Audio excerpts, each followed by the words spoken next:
Welcome to Eklavya Computer Classes Delha Gaya। SSC CGL और सीजीएसएल का set सुबह 7 बजे और 10 बजे से चल रहा है।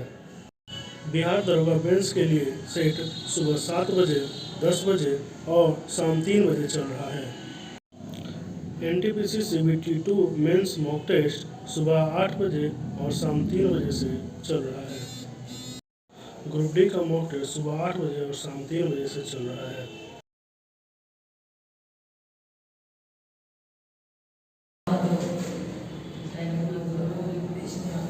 Question number 64, sorry question number 1, set number 64 है क्वेश्चन नंबर। स्थिर बल 2 सेकंड की अवधि के लिए 5 किलो द्रव्यमान पर वस्तु पर कार्य करता है। यह वस्तु के वेग को 4 मीटर प्रति सेकंड से 7 मीटर प्रति सेकंड तक बढ़ा देता है। प्रयुक्त बल कितना होगा? नहीं ना, फोर्स बराबर हम जानते हैं मास इनटू एक्सेलरेशन, एक्सेलरेशन बराबर हम जानते हैं v माइनस u बटा t। 7 से 4 मीटर प्रति सेकंड से 7 मीटर प्रति सेकंड तक बढ़ा देता है, यानी कि आपका इनिशियल वेलोसिटी 4 मीटर पर सेकंड और फाइनल वेलोसिटी 7 मीटर पर सेकंड होगा। समय आपका 2 सेकंड का दिया हुआ है ना। एक्सेलरेशन निकाल लेंगे, त्वरण निकाल लेंगे तो v माइनस u बटा t 7 में से 4 गया 3 बटा 2 मीटर पर सेकंड। एक्सेलरेशन त्वरण निकल गया। फोर्स निकालना है, मास से जो एक्सेलरेशन होता है, फोर्स बराबर मास कितना दिया हुआ है 5 किलो 5 केजी इनटू 3 बटा 2 आ जाएगा कितना 7.5 मीटर।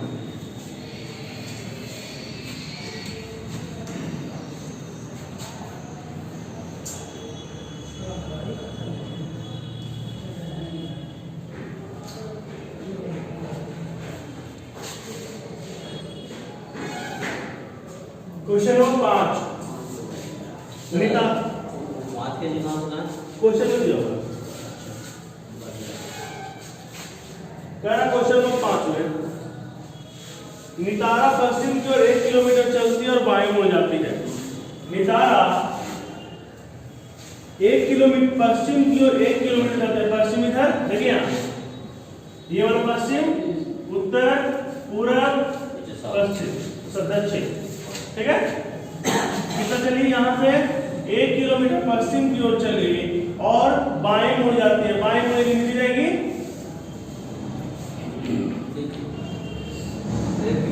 1 किलोमीटर आगे बढ़ती है, फिर बाएं ओर मुड़ जाती है, फिर 1 किलोमीटर चलती है और फिर से बाएं ओर मुड़ती है। तो बाएं ओर से मुड़ेगा कितना चली, फिर से 1 किलोमीटर चलती है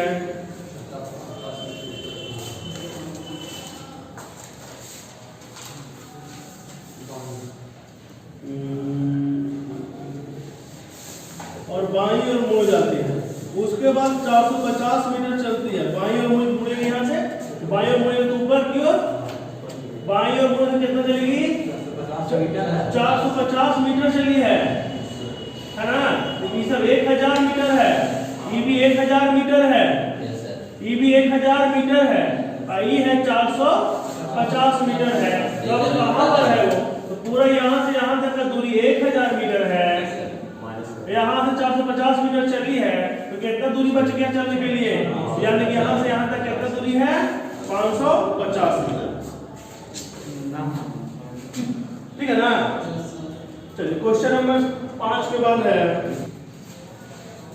क्वेश्चन नंबर 7 में कह रहा है एक बिंदु के निर्देशांक जो इतना बिंदुओं को जोड़ने रेखाखंड को 3:1 में विभाजित करते हैं। निम्नलिखित बिंदु का निर्देशांक पूछ रहा है। एक रेखा है जिसका निर्देशांक दिया हुआ है -1,9, 11,1। एक रेखा है जिसका निर्देशांक दिया हुआ है -1,9 और 11,1 कह रहा है। इसको एक बिंदु जो है 3:1 में बांट देती है ना। और इसी बिंदु पर निर्देशांक पूछ रहा है। मान लेते हो बिंदु P है और P P के निर्देशांक है x, y। P का निर्देशांक है x, y। तो यहां से इस बिंदु का निर्देशांक का फॉर्मूला होता है x बराबर, इसको a मानते हैं, इसको a मानते हैं, ये इसको x1, y1, ये हमारा हो गया x2, y2 हो गया। ऐसे हो जाएगा। जब ये हो जाएगा तो यहां से x is equal to formula होता है mx2 प्लस nx1 बटा m प्लस n, और y बराबर फॉर्मूला होता है से बस जहां y x है वहां ये y रख देना है my2 प्लस ny1 बटा m प्लस n। यही फॉर्मूला होता है। इसी फॉर्मूला पर रख के बनाएंगे, इसी फॉर्मूला पर रख के बनाएंगे। n की जगह पर 3 और n की जगह पर 4, तो x का मान निकल जाएगा 3 गुना x2 यहाँ वाला, इसके साथ इसको गुना, इसके साथ इसको गुना करेंगे। 3 11 33 मिला 33 प्लस nx1 माइनस 1 बटा 32 बटा 4, 8 हो जाएगा x का मान। y का मान निकाल लेंगे इसी तरह से। तो y कितना, m कितना है 3 एकम 3 प्लस 1 9 9 बटा 4, 9 3 12 बटा 4 कितना 3। तो इस बिंदु का निर्देशांक कितना हो जाएगा 8,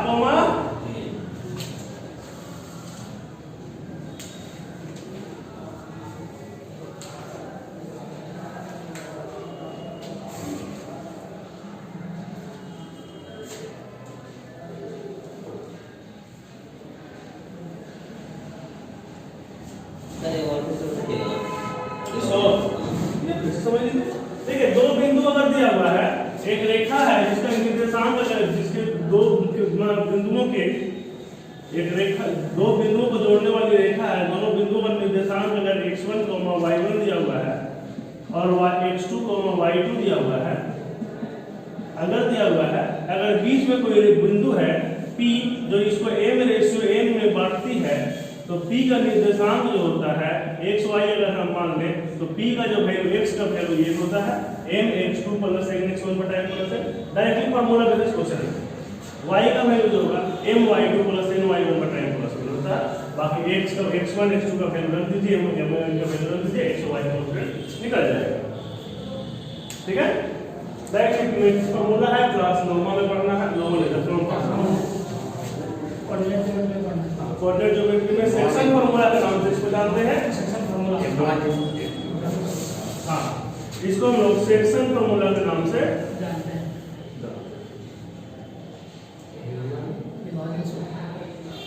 हिंदी में पता नहीं चलता, विभाजन सूत्र, विभाजन सूत्र।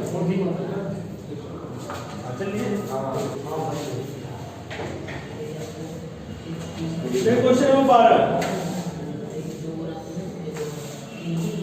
निम्नलिखित में से कौन सा जो युग्म अभाज्य नहीं? युग्म अभाज्य क्या कहते हैं? ट्विन प्राइम किसको कहते हैं? क्या किसको कहते हैं? Twin prime. युग्म अभाज्य जिसका दो को लगातार प्राइम नंबर, वही ना, दो को लगातार प्राइम नंबर जो होगा, दो को लगातार प्राइम नंबर करने का मतलब कि जिसके बीच का अंतर दो हो, वैसा प्राइम नंबर, वैसा अभाज्य संख्या जिसका अंतर दो हो। सीधा सीधी समझेंगे, जिसका अंतर दो हो उसी को कहेंगे ट्विन प्राइम युग्म अभाज्य संख्या कहेंगे। ठीक है, देखिए ऑप्शन नंबर 1 जो है 161 और 163, जिसका अंतर दो होगा, तो ये दोनों का अंतर दो दिख रहा है, लेकिन ये दोनों अभाज्य संख्या नहीं है। ये वाला कट जाता है 23 के पहाड़ा में, 23 से 1 से कटता है ना। बाकी तीनों ऑप्शन में कोई किसी से नहीं कटता है। यस सर, है ना। तो ये वाला क्या हो जाएगा? अभाज्य नहीं है, युग्म अभाज्य नहीं है। युग्म अभाज्य संख्या में दोनों का अभाज्य होना चाहिए, दोनों का अंतर 2 होना चाहिए। हाँ, दोनों का अंतर 2 होना चाहिए और दोनों अभाज्य संख्या होना चाहिए, तो उसका युग्म अभाज्य संख्या कहेंगे। एक और होता है कोप्राइम नंबर, इसको क्या कहते हैं हिंदी में? सहअभाज्य संख्या कहते हैं कोप्राइम को। उसमें क्या होगा कि दो संख्या कोई दो संख्या जिसका महत्तम जो है एक आएगा, जिसका HCF कितना आएगा? एक आएगा, तो कहेंगे सहअभाज्य संख्या, चाहे वो प्राइम नंबर रहे। चलिए एक मंच है, यानी कि ऐसा है जमीन से कुछ ऊपर से, ठीक है, यहाँ पर से 50√3 मीटर की दूरी पर टावर के शीर्ष का उन्नयन कोण, यानी कि यहाँ से यहाँ पर एक कितना है 50√3 मीटर की दूरी पर एक टावर है, उसके शीर्ष का उन्नयन कोण 30 डिग्री दिया हुआ है, ये ठीक है, 60 डिग्री दिया हुआ है। फिर क्वेश्चन में कह रहा है यदि टावर की ऊंचाई 60 मीटर है, टावर की ऊंचाई वाला पूरा कितना दूर है?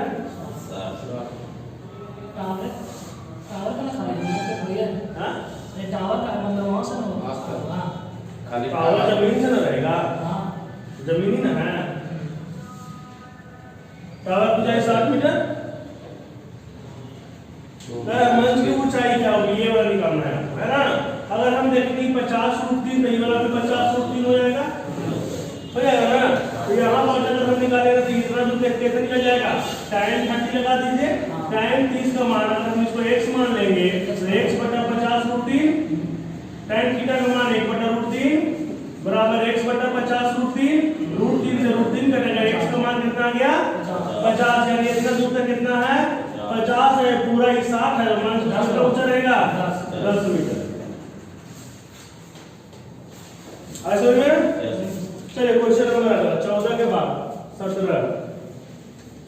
मयूरी एक साथ काम करते हुए एक कार को 45 दिन में कर सकते हैं, यानी अगर दोनों मिल करके काम करें तो काम कितना दिन में? 45 दिन में खत्म। अगर मयूरी अकेले करती है तथा कार्य के 1/3 भाग को पूरा हो जाने पर चली जाती है और फिर सांद्रा शेष कार्य को स्वयं भी पूरा करती है, परिणाम स्वरूप दोनों को 104 दिन का समय लगता है पूरे काम को खत्म करने में, है ना। यदि मयूरी अधिक तेजी से काम किया तो सांद्रा अकेले कितने दिनों में कार्य को पूरा करता है ना। क्वेश्चन ऐसा क्वेश्चन बहुत बार आया है। सांद्रा और मयूरी टोटल काम दोनों मिलकर के काम 45 दिन में कर सकते हैं। हम मान लिए कि टोटल काम कितना?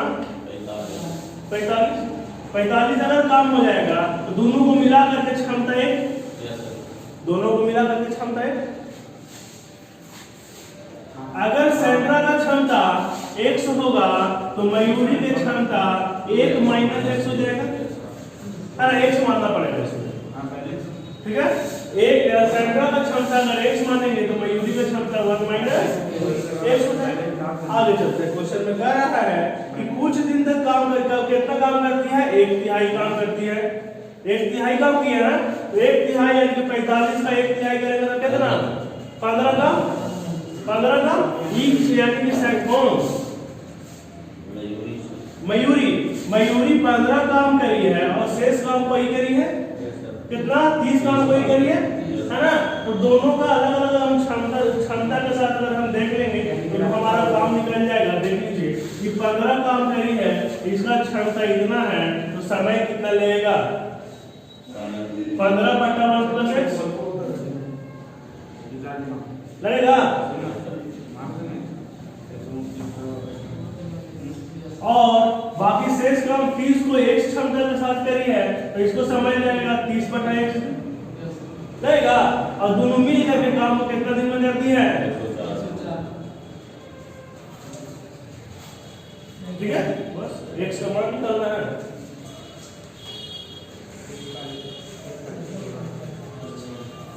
क्वेश्चन में पूछ क्या रहा है?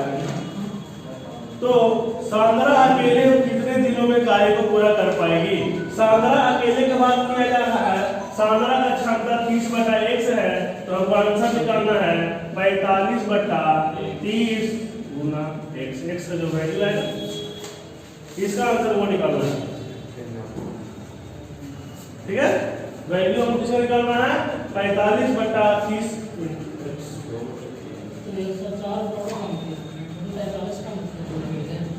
तो दिन निकाले हैं, ई जो है 15/1 - x दिन है, 15 काम करी है a 1 - x क्षमता के साथ, तो कितना दिन का समय लगेगा 15/1 - x दिन समय लगेगा। इस 30 काम करी है, ठीक है, x क्षमता के साथ, तो टोटल कितना समय लगेगा 30/x दिन लगेगा इसको काम करने में। और दोनों मिलकर काम बल गया, दोनों मिलकर कर रही थी, तो कितना दिन में खत्म हुआ काम 104 दिन में काम खत्म होगा। ठीक है, ये डी भी 3 है, ई भी 3 है, दोनों भी 3। ठीक है, सोल्व करते हैं। यहाँ से x का मान निकालेंगे, उसके बाद क्वेश्चन में पूछा कि सांद्रा अकेले उस काम को करती तब कितना दिन में करती है ना।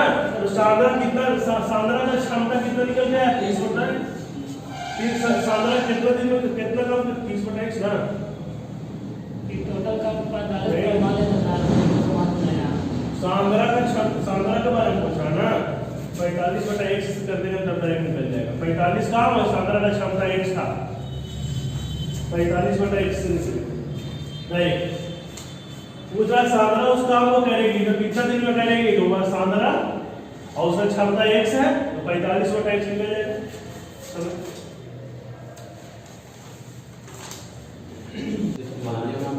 6/8 करेंगे, 6/8 को सोल्व करेंगे तो कितना आएगा 0.75। और 6/25 करेंगे तो 25 को 6 से भाग देना 0.24 आएगा ना। 0.75 आया, 0.24 आया। अब देखिए कितना निकालना है, इसको 5 का निकालना है, इसको 5 का स्थानीय मान निकालेंगे तो 5/100 हो जाएगा। अच्छा, इसमें 4 का स्थानीय मान निकालेंगे, 4 का निकालना है ना, 4/100 हो जाएगा। और दोनों को जोड़ दिया तो 9/100 ये निकालेंगे।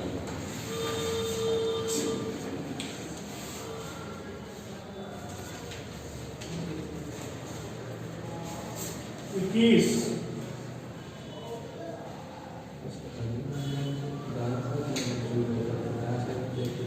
या सारे बनेंगे स्थानीय मान समझ लीजिए। अगर 5, 2, 3, 4 लिखा हुआ है तो 2 का स्थानीय मान निकलना है, तो 2 का स्थानीय मान निकलेंगे 2 गुना 1/0 ऐसा। लेकिन अगर ऐसा ही है जो 5.234 है ऐसा है, तो 2 का स्थानीय मान होता है 2/10, तब ना 0.2 आएगा। 3 का रखेंगे तो 3/100 और 4 है तो 4/100। ठीक है, हाँ पॉइंट का उल्टा हो जाता है ना, 2/10 से तब 0.2 आएगा, 3/100 का तब 0.03 आएगा। समझे? पीछे क्या बोले सर 2.10 नहीं, चौथा क्लास किताब था, सही है, कौन सा बुक है? एक्सपेंडेड फॉर्म में लिखना होता था। अगर ऐसे लिखेंगे, देखिए हम लोग जो लिखते हैं, जैसे मान लीजिए 230 अगर लिखे या 232 लिखे, ठीक है, तो लिखेंगे कैसे 2 गुना 100 प्लस 3 गुना 10 प्लस 2 गुना 1। देखिए ये है क्या, ये 200, ये 30 प्लस 2, तब ना जोड़ के 232 आ रहा है। ये एक्सपेंडेड फॉर्म हो गया, ये शॉर्ट फॉर्म। हाँ, ये एक्सपेंडेड फॉर्म हो गया। अब इसी को क्या करना है, अगर दशमलव रहेगा तो क्या करेंगे, तो दशमलव लिख रहे हैं कि 23.2 अगर है, 23.2 अगर है, लिखेंगे 2 गुना 10 प्लस 3 गुना 1 प्लस 0.2 ये वाला, और 0.2 को लिखेंगे 2/10 है ना। दशमलव के बाद जितना उतना जीरो, ठीक है। दशमलव के बाद जितना जोन सा पोजीशन है, इसका जो पोजीशन है उतना जीरो। एक पहला पोजीशन है 1 0, दूसरा पोजीशन रहेगा तो 2 0 देंगे, ठीक है। इसमें सर 4 पोजीशन पॉइंट तो बात जगह पूछ रहा था, तो तब ना तो बता रहा 5 का, इसका पूछा 5 का, तो 5 का 5/100 0.5 4 का 4 पॉइंट बनाया था ना, इसका ना 4 पॉइंट को देख 5 जगह पूछ रहा था 0.5। इसमें दूसरा पॉइंट का पहला दूसरा पोजीशन 0 5/100 होगा। अच्छा 60 5 में या 6 होगा 5 का पूछा। अरे इतने 6 में था या से 6/25 था। हां हो गया। हटा दे। ये सुन है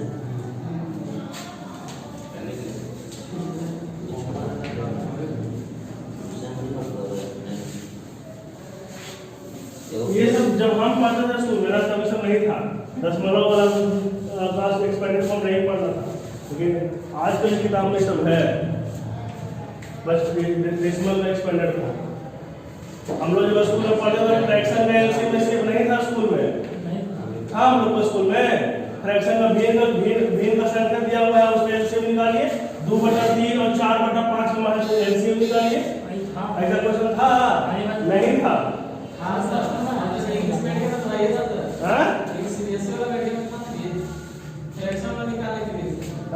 फ्रैक्शन का ऐड सेपरेट था, फ्रैक्शन का एलसीएम नहीं था, फ्रैक्शन का एलसीएम नहीं था। आजकल की किताब में है।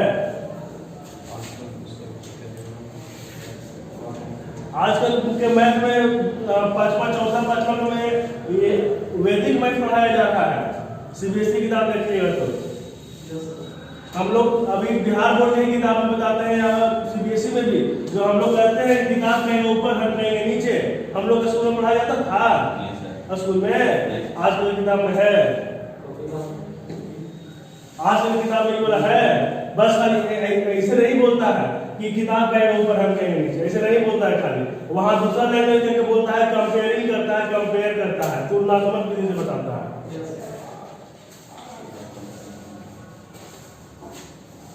पहले हम लोग जब किताब में अनुपात समानुपात पढ़ते थे तो बिना एक्स के नहीं बना पाते थे, अनुपात समानुपात बिना एक्स के नहीं बना पाते थे। बिना एक्स कैसे बनाते थे? स्कूल में नहीं पढ़ाते, लेकिन आज बिना एक्स पहले अनुपात समानुपात पढ़ाया जा रहा है। तो कैसे बनाएगा? जिस अगर एक्स पता नहीं है, इक्वेशन बनाने में नहीं करता है, उसको समानुपात कैसे पढ़ाया जाएगा? तुलना विधि से पढ़ाया जाएगा, उसी तरह से पढ़ाया जा रहा है। और सब जितना हम लोग पढ़ रहे हैं, जो मेथड यूज कर रहे हैं, गुना करने वाला, भागा करने वाला, सब वहां है। 5 छठा किताब में उठा के देखिए पलट के, 100 मेथड से जो गुना करना सीखते हैं हम लोग, भागा करने के लिए सीखते हैं, और स्क्वायर निकालने के लिए सीखते हैं, सब वहां है। मान लेते हैं कि 32 से कोई स्क्वायर निकालने के लिए कहेगा तो क्या कैसे निकालता है स्क्वायर? शॉर्ट तरीका में वहां सिखाया जाता है, ऐसे करके बना करके 3 और 2 करके ना, 3 और 2 और 3 और 2 करके ऐसे करके निकाला जाता है, ऐसे करके निकाला जाता है।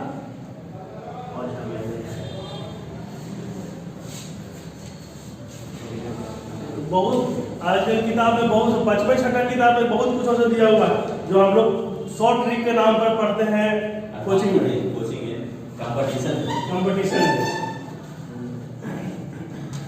चलिए शुरू करते हैं। क्वेश्चन नंबर कौन सा है? 21। किसी भी पदार्थ के एक अणु में 6.023 × 10⁻23 कण शामिल है। एक अणु में 6.023 × 10⁻23 अणु शामिल है, ठीक है। तो अगर CO2 में 3.00115 × 10⁻23 शामिल कण मौजूद है, तो कि अणुओं की संख्या कितनी है ना निकालना है। अणुओं की संख्या निकालनी, इसमें निकालना है अणु की संख्या, ठीक है। तो एक अणु में कितना हो जाएगा? एक अणु में एक अणु तो दिए हुए और सीधा कितना भाग दे दीजिए ना, 3.0115 × 10⁻23 बटा 6.023 × 10⁻23, इसे भाग दे दीजिए। 2 बार में कटेगा, 1/2 बराबर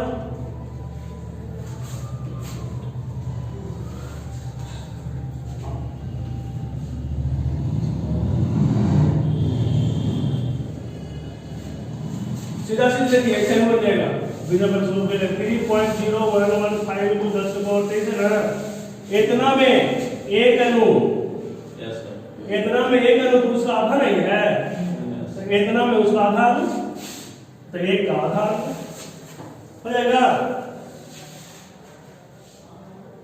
चलिए नेक्स्ट 21 के बाद 23।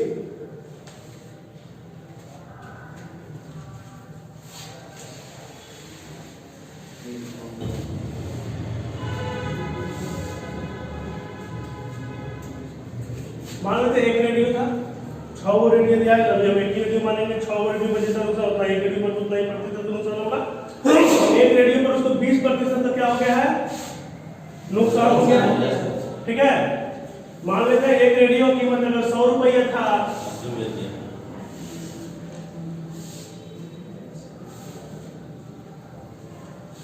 एक रेडियो की कीमत अगर 100 रुपया था, ठीक है, 20% का नुकसान पर बेच दिया है तो 80 रुपए में बेच दिया है, 80 रुपए में बेच दिया है। अब कहा एक टीवी का लागत जो है, तो रेडियो का 3 गुना है, टीवी का लागत 300 रुपया है, ठीक है, उसको 1 रुपया का नुकसान, नुकसान नहीं होना चाहिए, मतलब कितना का लाभ पर टीवी को बेचे उसको अपना उसको मूल निकल जाए। जो 120 का लॉस हो आना चाहिए सर, इससे 300 टीवी से 400 रुपया टोटल वो खरीद के लाया था, है ना, बेचेगा तो 400 रुपये इसको मिलना चाहिए। अभी तक 80 रुपये इसको बेचे पर मिल चुका है, तो इसको कितना में बेचेगा, 320 रुपये बेचेगा, बेचेगा ना, इसको क्या मिल जाएगा, मूल उसको 400 रुपये में जो इसका क्रय मूल्य वो निकल के आ जाएगा, तो कितना प्रतिशत के लाभ पर बेचेगा,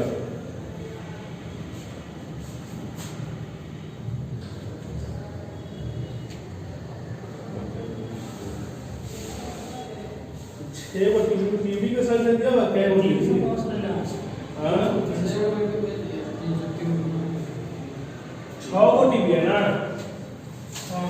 6 को रेडियो है ना, हाँ तो एक रेडियो अगर एक रेडियो की कीमत 100 रुपया, तो 6 रेडियो की कीमत 600 रुपया, 600 रुपया, और तो आप बेचेगा कितना में, 80 रुपये में, आप 480 रुपये बेचेगा,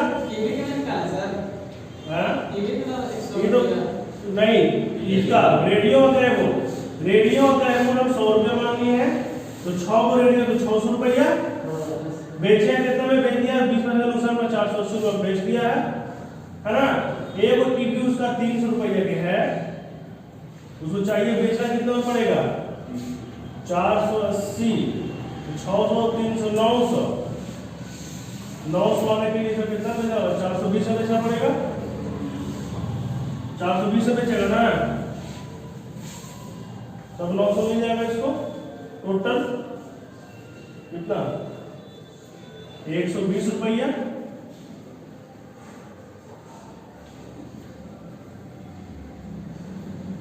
क्वेश्चन में लेकिन करना चाहिए था 40% आंसर देना ना, यस इसमें टीवी की संख्या बताना चाहिए था क्वेश्चन। हाँ चलिए दिया हुआ क्वेश्चन में टीवी का मूल्य 300 रुपये के 3 गुना है, फिर से बता दें, देखिए कह रहा है एक रेडियो जो है उसको 20% का नुकसान में बेच दिया है, मैं 6 रेडियो बेचा है, प्रत्येक को उसको 20% का नुकसान होगा। एक रेडियो अगर उसको 100 रुपये का रहा होगा, एक रेडियो 100 रुपये का रहा होगा, 6 रेडियो 600 रुपये में खरीद लाया, तो 6 रेडियो 600 रुपये में खरीद कर लाया, 20% का नुकसान हो गया, यानी कि 480 में बेच दिया, ठीक है। एक टीवी उसके पास है 300 रुपये का। क्वेश्चन में कहा है कि टीवी का क्रय मूल्य जो है रेडियो का क्रय मूल्य का 3 गुना है, नहीं 20%, तो 600 का 80% निकालेंगे तो 480 रुपये, ठीक है ना, 600 का 80% 480 रुपये में बेच दिया।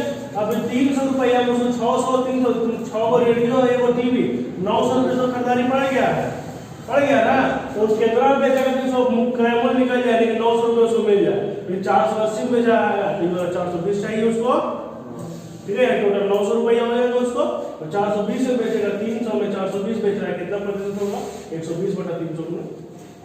क्वेश्चन में कंफर्म करना चाहिए था कि एक वो टीवी है, नहीं किया, मान समझ के हमको बनाना पड़ेगा कि एक ही वो टीवी बेच रहा है, हटाए, चलिए स्पीड कर देंगे। क्वेश्चन नंबर 25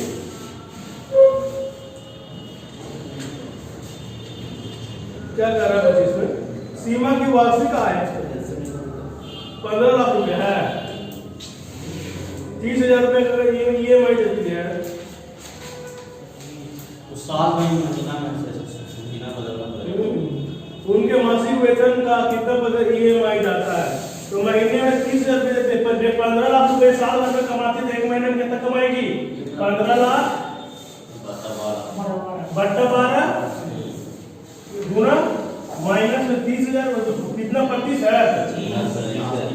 तो सही से निकाल दीजिए। 30,000 बट्टा 15 लाख बट्टा 12,000 ऊपर चला जाएगा और गुना 100। 3 जीरो से 3 जीरो, 4 जीरो से 4 जीरो, और बचेगा 1 जीरो से 1 जीरो, 3 से 5 बार में, 5 से 2 बार में, 12 दूनी 24।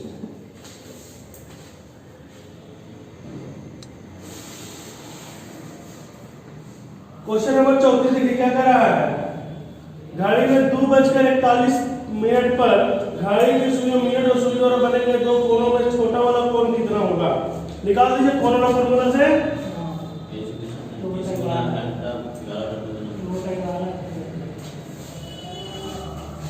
क्वेश्चन नंबर 34 ना 2:41 है ना? क्या होता फॉर्मूला? 30H फॉर्मूला होता है। यहाँ H की जगह पर 2 रखिए, M की जगह पर 41 रखिए, तो जल्दी हो जाएगा। हाँ, क्वेश्चन नंबर 34 के बाद क्वेश्चन नंबर 46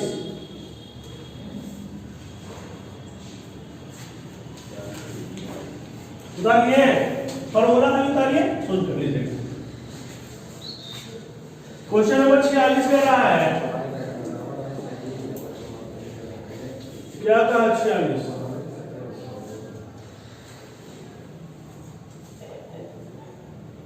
एक नदी के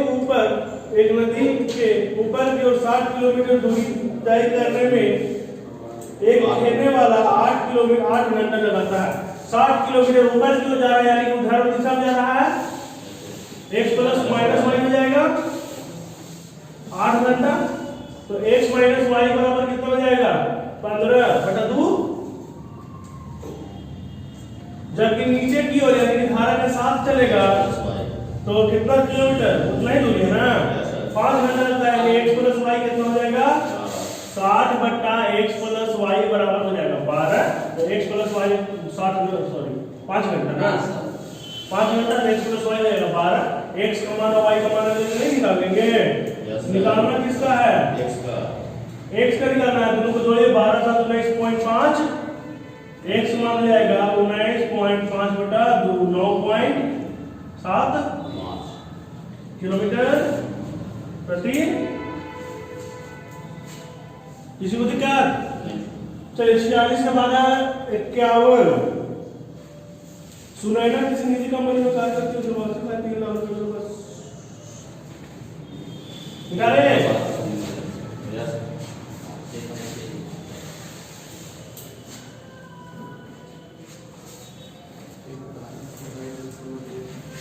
इक्यावन नंबर क्वेश्चन है,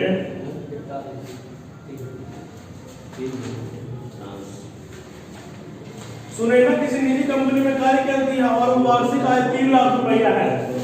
3 लाख रुपया कमाती है साल भर में, 3 लाख। उसके पास एक नई एक पुरानी गाड़ी है, उसकी आय का 5% नई गाड़ी का रख रखाव पर खर्च होता है और पुरानी गाड़ी पर नई से के व्यय से 2% ज्यादा खर्च होता है। तो 12% हुआ सर। 12% दोनों गाड़ियों में रख रखाव पर कुल वार्षिक खर्च होता है। तो एक ऊपर 5% और एक को 5 + 2 7%, टोटल हो गया खर्च 12%। तो 3 लाख का 12% वार्षिक निकाल दीजिए, कितना जाएगा? 12 से 36,000 रुपया मिल जाएगा। इसका 12% निकाल दीजिए, 36,000 रुपये साल भर में गाड़ी पे खर्चा हो रहा है। क्वेश्चन नंबर 59 41 आ नहीं 43 देखते हैं 59 ठीक है 44 कह रहा अब से 3 साल बाद पन्ना की आयु यूजिन की आयु के 3 गुने से 4 वर्ष कम होंगे। 3 साल के बाद पन्ना का आयु वर्तमान में पी मानते हैं और यूजिन का वाई मानते हैं। वर्तमान में 3 साल के बाद देखेंगे तो पी प्लस 3 ये हो जाएगा वाई प्लस 3 हो जाएगा। कह रहा है पन्ना की आयु जो है यूजिन की आयु के 3 गुने से 4 वर्ष कम होगी। ये होगा उनकी वर्तमान आयु का योग कितना दिया हुआ है 54 दिया हुआ है। सुन करें p प्लस 3 बराबर 3y प्लस 9 माइनस 5 4 हो जाएगा। p माइनस 3y बराबर 1 और p प्लस y बराबर 54 है। घटा देंगे इसे ही कट जाएगा। 3y 4y बराबर कितना माइनस गड़बड़ है 4y हो गया।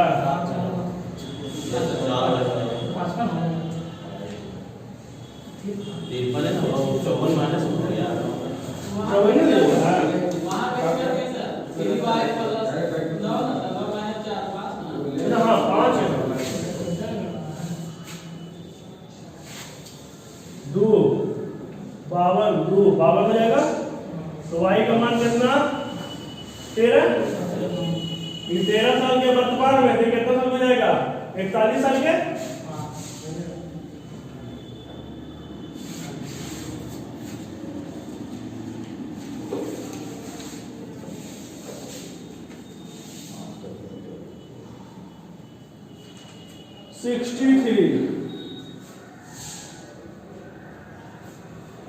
गतिज ऊर्जा half mv square. Question number 62 question number था 59 ना अच्छा 62 कोई पूछे 59 ना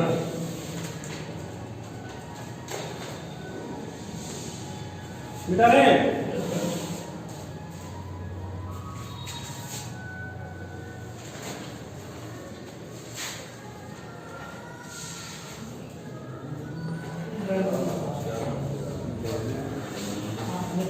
क्वेश्चन नंबर 63 में कह रहा है एक निश्चित दूरी वाली सड़क पर कार की सामान्य औसत गति 50 किलोमीटर प्रति घंटा है। चलिए ठीक है। एक विशेष दिन औसत गति की सामान्य गति से 1/10 कम थी।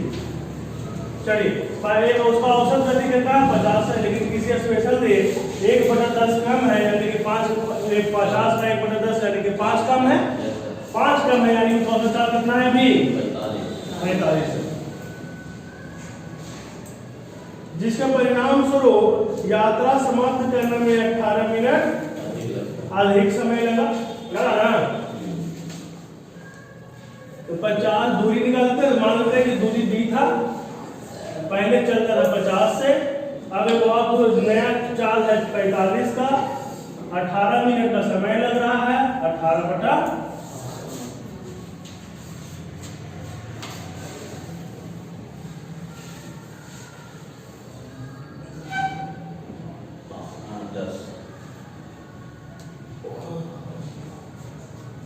नब्बे 10d माइनस 9d बटा 90 बराबर 3/45 किया 145 किया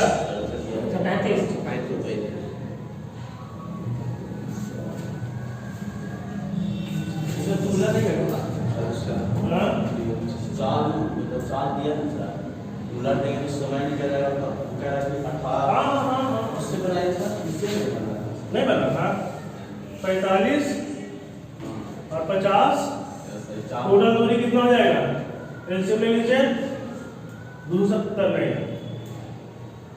900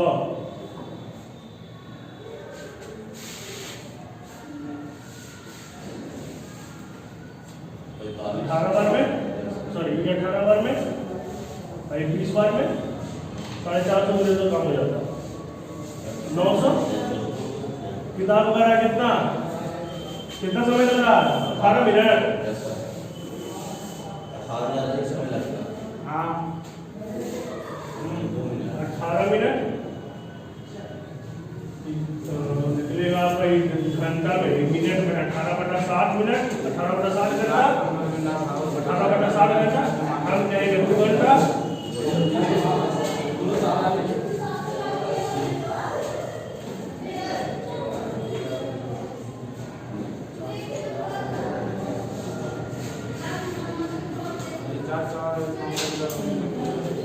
ठीक है, आप यहाँ पर खाली 18/2 की होंगे, 60 नहीं की होगा, तो मेरे घंटा में नहीं बदले होगा।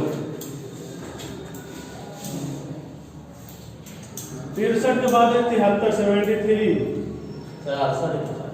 68 पे नहीं है।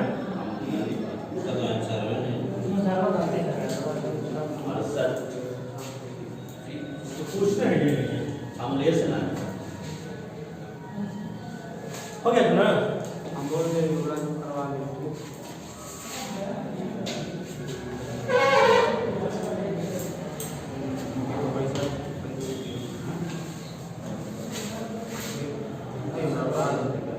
क्या कर रहा है? असल में त्रिभुज के 3 शीर्ष बिंदुओं पर बड़े त्रिभुज में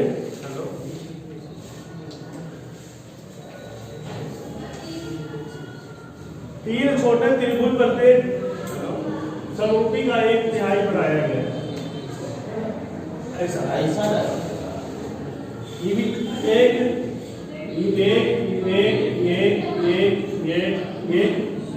बराबर मान लेंगे। आई पूरा दिया हुआ है कितना? 3, 1/3 बोला है क्वेश्चन में, छोटा वाला का 1/3 बोला। इसका क्षेत्रफल निकाल लेंगे तो छोटा वाला बड़ा वाला छोटा वाला बोला ना।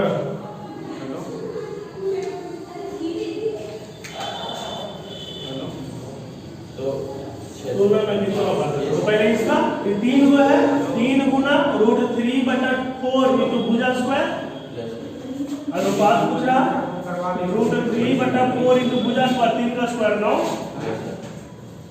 हो जाएगा।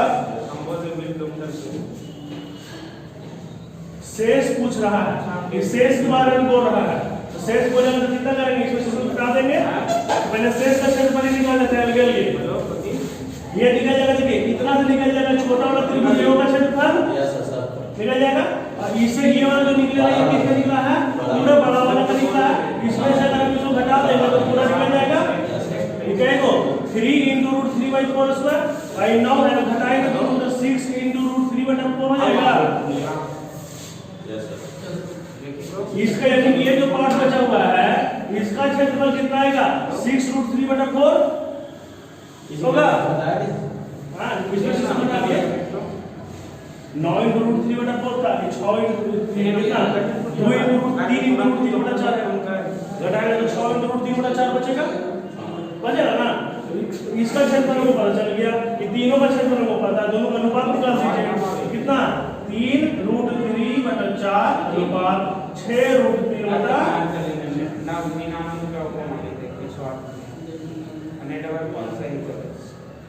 एक अनुपात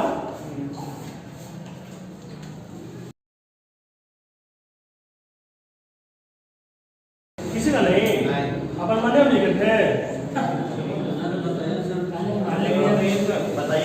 चलिए बिंदु ए से शुरू करते हुए उत्तर की ओर 15 किलोमीटर की दूरी पर बिंदु बी पर पहुंचने के लिए चलता है। जहां से वह यहाँ 15 किलोमीटर चला ना, जहां से वह बाईं ओर मुड़ता है और सी पर पहुंचने के लिए 10 किलोमीटर चलता है। सी पर पहुंच गया, 10 किलोमीटर चल गया, फिर वह दाईं ओर मुड़ता है और बिंदु बी तक पहुंचने के लिए 10 किलोमीटर चलता है। बी पर पहुंचा ना, दाईं ओर, सॉरी दाईं ऊपर दाईं ओर 10 किलोमीटर चला, यहाँ पहुंच गया बी पर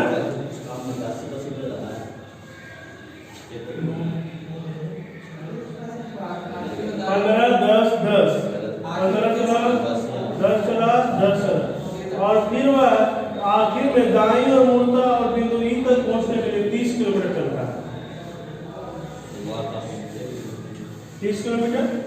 यहाँ से यहाँ के बीच की दूरी कितना? 15 10 25, 15 10 टोटल यहाँ से यहाँ तक 25, पूरा ये वाला, यानी कि फिगर कुछ ऐसा बन जाएगा कि 25 ये वाला है और ये वाला यहाँ से यहाँ तक 10 है और टोटल यहाँ से यहाँ तक 30 है, यहाँ से यहाँ तक 20, ये वाला ये निकालना ना,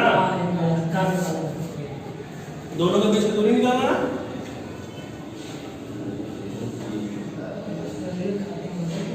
क्वेश्चन नंबर 86।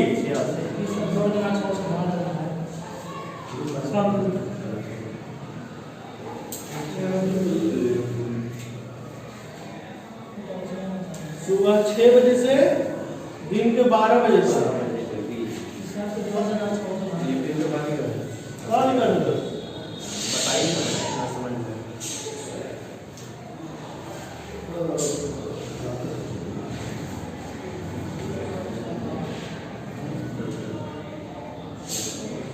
औसतन कितने प्रस्थान करते हैं? टोटल कितने प्रस्थान हवाई जहाज प्रस्थान किया है? 4 को सुबह 6 बजे से 12 बजे तक, पूरा तो 6 से 12 के बीच में दिया हुआ है। टोटल 6 4 2 2 1 1 और 2 है। औसत निकालना 1 2 3 4 5 6।